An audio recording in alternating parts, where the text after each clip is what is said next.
A growth stock and a dividend stock are two different types of stocks that investors can choose to invest in.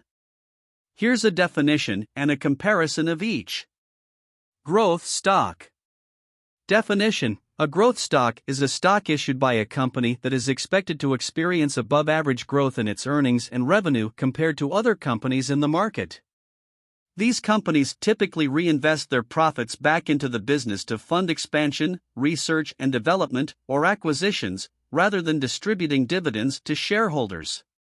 Characteristics: high potential for capital appreciation. Growth stocks tend to have strong growth prospects, which can lead to an increase in the stock price over time. Minimal or no dividend payments. Since growth companies reinvest their earnings, they often do not pay dividends to shareholders. Volatile. Growth stocks can be more volatile due to their higher growth potential and market expectations. The stock price may experience larger fluctuations compared to more stable dividend stocks. Higher risk. Investing in growth stocks can be riskier because the future growth may not materialize as expected, leading to potential losses. Dividend stock. Definition: a dividend stock is a stock issued by a company that distributes a portion of its earnings to shareholders in the form of dividends. These companies tend to be more mature and stable, generating consistent cash flows. Characteristics: regular income. Dividend stocks provide investors with regular income in the form of dividends, which are typically paid quarterly or annually. Lower growth potential. Dividend-paying companies often have slower but steady growth rates compared to growth stocks.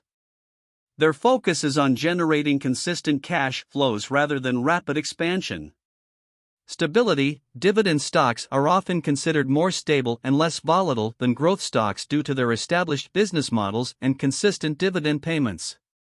Lower risk. Investing in dividend stocks can be less risky, especially for income-oriented investors, as the regular dividend payments provide a level of downside protection. Comparison: growth stocks aim to generate capital appreciation through increased stock prices, while dividend stocks focus on providing regular income through dividend payments. Growth stocks are associated with higher growth potential and volatility, while dividend stocks are generally more stable and less volatile. Growth stocks typically reinvest their earnings for expansion, while dividend stocks distribute a portion of their earnings to shareholders. Investing in growth stocks can be riskier but potentially more rewarding, while dividend stocks offer lower risk and income stability. It's important to note that these definitions and characteristics are generalizations, and there can be variations among individual stocks within each category. Investors should consider their investment goals, risk tolerance, and overall portfolio diversification when deciding whether to invest in growth stocks, dividend stocks, or a combination of both.